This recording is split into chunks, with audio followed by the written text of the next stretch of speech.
पिछले season IPL की शानदार शुरुआत करने वाली दिल्ली कैपिटल्स की टीम बाद में जाके फिसड्डी साबित हुई। कारण था उनकी खराब फास्ट बॉलिंग और बल्लेबाजी जो फाफ डु प्लेसिस के जाने के बाद बहुत इनकंसिस्टेंस हो गई थी। स्पेशली जैक फ्रेजर मैकगर्क जिस तरह से फेल हो रहे थे वो बहुत बड़ा कारण था।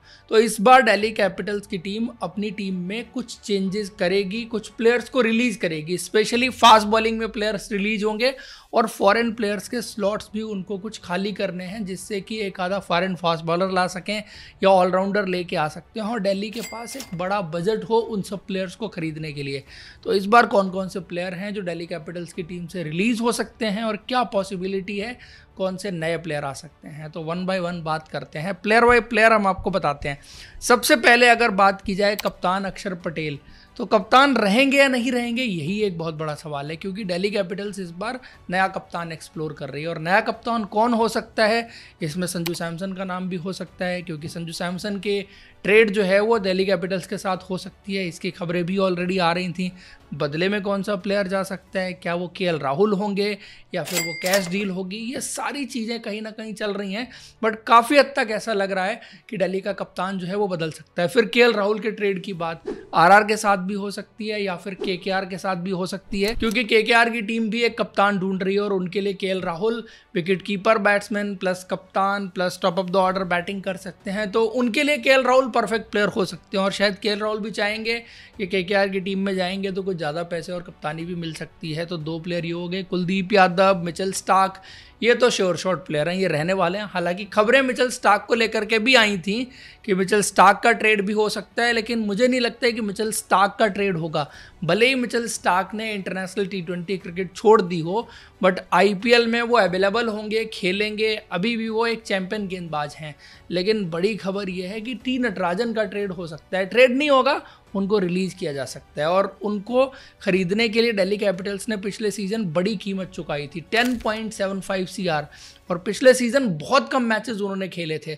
तो पूरी तरह से वो बेंच पे बैठे रहे, वो पैसे का इस्तेमाल ही नहीं हुआ, उस प्लेयर का इस्तेमाल ही नहीं हुआ जो दिल्ली कैपिटल्स की टीम कर सकती थी। तो सबसे पहले उनको रिलीज़ किया जाएगा, क्योंकि वो बहुत ज़्यादा पर्स ऑक्यूपाई कर रहे थे। उसके बाद अगर बात की जाए तो जैक फ्रेजर मैकगर्क भी 9 करोड़ रुपए में आए थे, तो जैक फ्रेजर मैकगर्क को भी रिलीज़ किया जा सकता है। ट्राइसन स्टब्स की बात करें तो ट्राइसन स्टब्स की भी ट्रेड को लेकर के खबरें आई थी। आरआर की टीम जिनको फिनिशर की ज़रूरत है वो ट्राइसन स्टब्स को लेना चाहते थे, लेकिन ये ट्रेड भी होता हुआ नहीं दिख रहा। ट्राइसन स्टब्स ने जिस तरह का प्रदर्शन अब तक किया है दिल्ली कैपिटल्स के लिए, तो उनको छोड़ने का सवाल बनता नहीं है। मेनली जो दिल्ली कैपिटल्स की टीम प्लेयर रिलीज़ करेगी वो बड़े पर्स वाले प्लस बॉलिंग में प्लेयर्स रिलीज होंगे, क्योंकि बॉलिंग में कुछ प्लेयर ऐसे थे लाइक मुकेश कुमार, टी नटराजन, जिनके लिए बड़ी बोली लगाई थी दिल्ली कैपिटल्स ने, लेकिन उनका उतना इस्तेमाल ही नहीं हुआ। और अब दिल्ली कैपिटल्स को चाहिए क्या कि थोड़ा पर्स वो फ्री करें, कुछ फॉरेन प्लेयर्स की जगह खाली करें, जिससे कि कुछ अच्छे फॉरेन फास्ट बॉलर और ऐड कर सकें। अच्छे का मतलब ये नहीं कि बहुत सारे लेके आने हैं, एक आधा फास्ट बॉलर भी अच्छा अगर वो लेके आ जाते हैं तो उससे उनके लिए बहुत फायदा रहेगा। तो ये प्लेयर रिलीज होंगे। हैरी ब्रुक्स तो वैसे भी नहीं रहेंगे। अब उसके बाद अभिषेक पोरेल रिटेन होने वाले प्लेयर हैं, आशुतोष शर्मा रिटेन होने वाले प्लेयर हैं, मोहित शर्मा शायद अभी भी रिटेन हो जाएंगे, क्योंकि उनका एक्सपीरियंस इस टीम के काफ़ी काम आया था। बीच बीच में वो मैचेस खेले भी थे और परफॉर्मेंस भी उनकी ठीक ठाक रही थी, और उनके लिए बड़ी बोली भी नहीं लगा रखी है। 2.20 CR उनकी अभी करंट पोजीशन है। और उसके बाद फाफ डु प्लेसिस को ये टीम शायद रिलीज कर दे अगर फॉरेनर्स का स्पॉट इनको खाली करना हो। Otherwise Faf du Plessis release होने के चांसेस उनके काफ़ी कम लग रहे हैं। बट समीर रिजवी भी रिलीज हो सकते हैं, क्योंकि वहाँ पर भी टीमें कुछ ट्रेड करने के मूड में थी। तो समीर रिजवी पर 50-50 आप कह सकते हैं। डेनवन फरेरा एंड दुष्मंता चमीरा, दो ऐसे प्लेयर हैं जो इस टीम से रिलीज होंगे, क्योंकि इनको फॉरेन प्लेयर्स के स्लॉट खाली करने हैं। दुष्मंता चमीरा जो है वो उतनी अच्छी गेंदबाजी नहीं कर पाए थे, जिस वजह से इनको एक दूसरा फॉरेन फास्ट बॉलर चाहिए जो मिचेल स्टार्क को कॉम्प्लीमेंट कर सके और इस तरह से इनकी फास्ट बॉलिंग बने, क्योंकि स्पिन डिपार्टमेंट इनका बहुत शानदार है। कुलदीप यादव है, विपराज निगम है, साथ में अक्षर पटेल हैं, तो स्पिन में तो कोई मुकाबला ही नहीं है। बैटिंग भी मिडिल ऑर्डर ठीक ठाक था, टॉप ऑफ द ऑर्डर इनको प्रॉब्लम हो रही थी और फास्ट बॉलिंग में प्रॉब्लम हो रही थी। तो फास्ट बॉलिंग में प्लेयर लाने के लिए चाहिए इनको पैसा प्लस फॉरेन प्लेयर का स्पॉट, तो उस वजह से ये प्लेयर खाली होते हुए नजर आएंगे। उसके बाद विप्रज निगम हो गए, वो तो रिटेन होने वाले हैं। करुण नायर हो गए, माधव तिवारी हो गए, ऑलराउंडर मनवंत कुमार, ये सब जो है वो यूटिलिटी प्लेयर है। पहले सीजन दिल्ली कैपिटल्स ने इन पे इन्वेस्टमेंट की है, तो इस सीजन आप देखेंगे कि इन प्लेयर्स को कुछ अपॉर्चुनिटी मिले।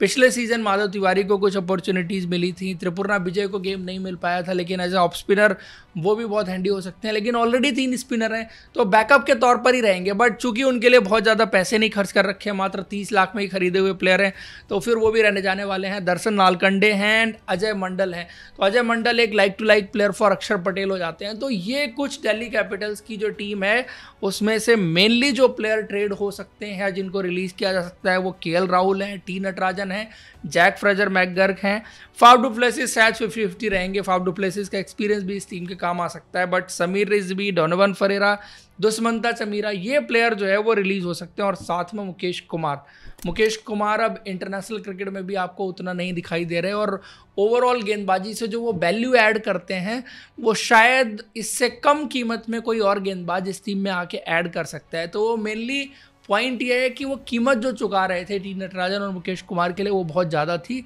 इसमें वो एक फॉरेन फास्ट बॉलर लेके आ सकते हैं जो मिचेल स्टार्क के साथ उनकी जोड़ी अच्छी बना सकता है, और इनकी फास्ट बॉलिंग भी मजबूत हो जाएगी, एंड देन फिर स्पिन डिपार्टमेंट बहुत मजबूत है। और बैटिंग में भी इनको कुछ प्लेयर लेके आने पड़ेंगे, वो एक बड़ी इंटरेस्टिंग चीज़ रहेगी, क्योंकि इनको ओपनर चाहिए सबसे पहले तो, और केएल राहुल अगर चले गए तो फिर मिडिल ऑर्डर में भी इनको बैट्समैन चाहिए रहेगा, क्योंकि मिडिल ऑर्डर भी फिर उससे वीक हो जाता है। हालांकि केएल राहुल इनके लिए वर्सेटाइल प्लेयर रहे, उन्होंने ज़रूरत पड़ने पर ओपन भी किया, मिडिल ऑर्डर भी खेला, बट स्टिल वो बैकएंड स्पेस जो है वो इस टीम में फाफ डु प्लेसिस को ओपनिंग ना करने के बाद और जैक फ्रेजर के परफॉर्मेंस ना करने के बाद जो है वो खाली हो गया था। तो वो भरना रहेगा दिल्ली कैपिटल्स को इस सीज़न। अब उसके लिए देखना है दिल्ली कैपिटल्स किसको लेके आती है। आप लोग को क्या लगता है, कौन से प्लेयर को दिल्ली कैपिटल्स को पिक करके लाना चाहिए, कमेंट करके बताइए। वीडियो इन्फॉर्मेशन अच्छी लगी है तो लाइक और हमारे चैनल को सब्सक्राइब जरूर करें। Thank you, see you in next video.